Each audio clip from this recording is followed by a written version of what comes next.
Okay, so here's a slightly harder example from the geometric series hidden in a sigma. And it's one of the questions where they've said that un is 3 times 2 to the 2/3 to the power of n minus 1. It's one of the exam questions. I think it's 4b on one of the exercises. And it's asking you to find with sigma 15 and 1 un. So first of all, let's just translate that into straight English. It means find the first 15 terms and add them up. Is the sum of the first 15 terms. So you go s of n, s of 15. But it's a weird one, because while it is geometric, it's also not geometric. Let me explain what I mean by that. The 3 times the 2/3 certainly is geometric. So first is 3 times 2/3, then 3 times 2/3 squared, then 3 times 2/3 cubed, then 3 times 2/3 to the 4, and so on and so forth.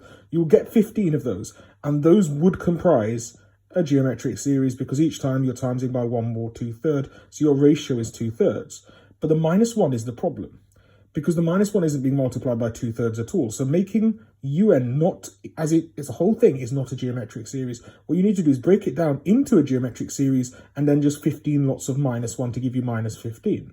So what will you actually do with this sum? Well, it's pretty simple. What you're going to do is do the geometric series for a equals r.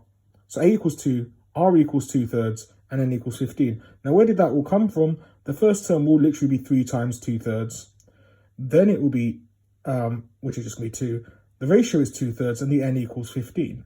And that's only the powers stuff. So it's the 3 2/3 plus 3 2/3 squared plus 3 2/3 cubed, ignoring the minus 1 incompletely, yeah?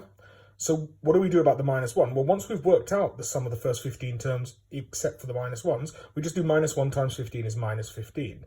And that will give you your final answer, which hopefully 9, whatever it is, 9, whatever the claim it is, right? So let's recap that. It is a geometric series and it isn't.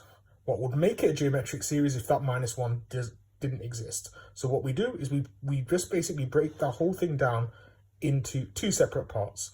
The bit that is a geometric, so that's 3 times 2/3, 3 plus 3 times 2/3 squared plus 3 times 2/3 cubed, ignoring the minus 1s.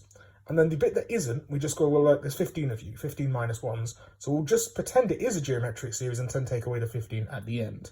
It's a bit like integration in that manner. I hope that makes sense. And if it doesn't, again, do let me know.